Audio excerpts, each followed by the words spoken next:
അപ്പൊ type of ചൊറി എന്ന് പറഞ്ഞാൽ അതിൽ മെയിൻ ആയിട്ടുള്ളത് എന്താണെന്ന് വെച്ചിട്ടുണ്ടെങ്കിൽ അവിടെ പോയിട്ടുണ്ടെങ്കിൽ ഇനി സുഖമായല്ലോ, ഒരു പണി എടുക്കാണ്ട് കുത്തിരിക്കാലോ. ഈ ഒരു കാര്യം എനിക്കധികം കേൾക്കേണ്ടി വന്നിട്ടില്ല, പക്ഷെ എന്റെ കൂടെയുള്ള ഫ്രണ്ട്സിനെല്ലാം കേട്ടിട്ടുണ്ടെന്നാണ് അവർ പറഞ്ഞിട്ടുള്ളത്. പിന്നെ ഓർക്കന്നെ ആയിക്കോട്ടെ വീഡിയോ. അതെ, ഒരു പണി എടുക്കണ്ട, ബെഡിൽ ഇങ്ങനെ കിടന്ന് നോക്കിയാ മതി, അപ്പൊ തന്നെ എല്ലാം അങ്ങോട്ട് ആയിക്കോളും. ഇങ്ങനെ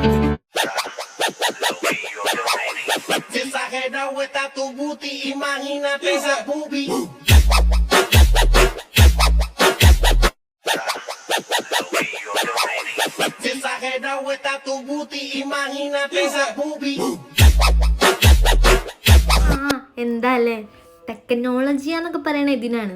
ഇപ്പം എല്ലാവർക്കും എല്ലാവരുടെയും സംശയമാണല്ലോ, ഇവിടെയുള്ള എല്ലാവരും ഇങ്ങനെയാണ് പണിയിലെടുക്കുന്നത്. അല്ലാണ്ട് ഇപ്പം ഇതിനൊക്കെ എന്താ മറുപടി പറയാ? നാട്ടിൽ നിങ്ങളൊക്കെ എടുക്കുന്ന അതേ പണിന് എല്ലാവർക്കും ഇവിടെയും ഉണ്ട്. ഫ്ലാറ്റിലാണെങ്കിൽ മുറ്റടിച്ചു വരണ്ട, അലക്കെല്ലുമ്പിൽ അലക്കണ്ട. അതിപ്പോൾ നാട്ടിലായാലും വാഷിംഗ് മെഷീനിലാണല്ലോ. ഈ പറയുന്നവരൊക്കെ വിചാരം നമ്മളിവിടെ പണിയൊന്നും എടുക്കാതെ വെറുതെ ഫോൺ കുത്തിയിരുന്ന് ഫുഡെല്ലാം പുറത്തുനിന്ന് ഓർഡർ ചെയ്ത് കഴിക്കലാണെന്നാണ്. അതെ, ഡെയിലി എല്ലാ നേരം പുറത്തുനിന്ന് ഫുഡ് കഴിക്കാൻ വേണ്ടിയിട്ട് നമ്മളുടെ പേരിലാണല്ലോ ഇവിടുത്തെ എല്ലാ ഹോട്ടലുകളും കഫ്റ്റീരിയലും ഉള്ളത്. ഇതിനിപ്പോൾ ഒരു വിശദീകരണം കൊടുക്കേണ്ട ആവശ്യമൊന്നുമില്ല, മനസ്സിലാക്കണവർ മനസ്സിലാക്കട്ടെ. അപ്പൊ ഇന്ന് ഇത്രേ ഉള്ളൂ. ബൈ.